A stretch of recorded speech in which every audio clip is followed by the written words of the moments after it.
दूर दूर तक चलने के बाद मैं विलासपुर की ओर आ गया। चंद्रसेन राजा के पास मैंने हमामबाद पहाड़ देखने की इजाजत मांगी थी। दरबारी ने मुझे हमामबाद के दरवाजे पर लाकर छोड़ दिया। वो दरवाजा 100 फुट ऊंचा था। उस दरवाजे पर एक पट्टी लगी थी, उसे मैं पढ़ने लगा। इस हमाम खाने में चंद्रसेन राजा ने इंद्रजाल करके रखा है, इसलिए वहां जाने वाला कभी वापस नहीं आता है।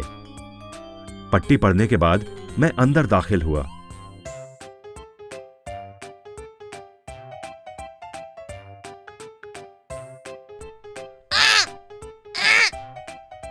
इंसान, तुमने अपनी जान खतरे में क्यों डाली? इस पत्थर पर लिखी हुई इबारत पढ़।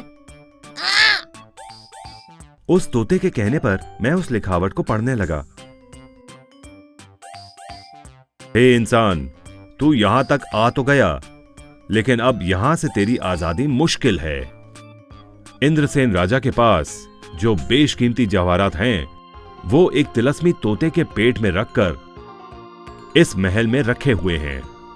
अगर तुम्हें यहां से आजादी चाहिए तो कोने में रखे हुए तीर कमान से 3 तीर मारकर तुम्हें उस तोते को खत्म करना होगा। 3 तीर से अगर वो तोता मरा नहीं तो तुम भी संगमरमर का पुतला बन जाओगे।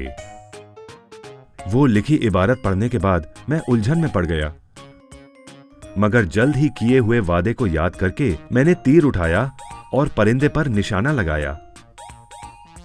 तीर छोड़ा पर निशाना चूक गया।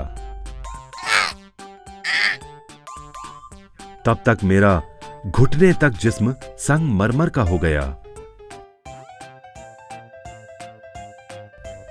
दूसरा तीर भी चूक गया।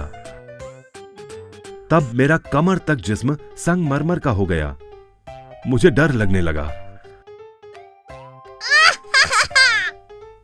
या अल्लाह, मैं तुम पर यकीन करके यहां तक आया हूं। मेरी हिफाजत अब तू ही कर।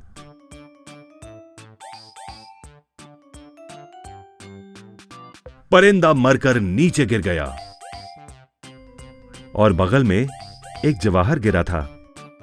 जैसे ही मैंने वो उठाया, सारे के सारे पुतले जिंदा हो गए। सबने मेरा शुक्रिया अदा किया और मैं विलासपुर नगरी वापस आ गया। चंद्रसेन साहब, आपने मुझे हमामबाद पहाड़ पर जाने की इजाजत दी, इसलिए मैं अपना वादा पूरा कर सका।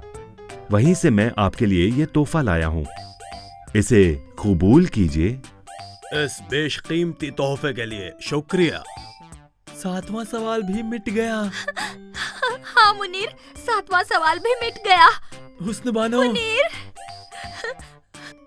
आखिर में हातिम ने अपने एक होने की सारी मुश्किलें दूर कर दी। हातिम ताई, आप बड़े नेक इंसान हैं। आपकी नेकी की शोहरत सारी दुनिया में फैलेगी।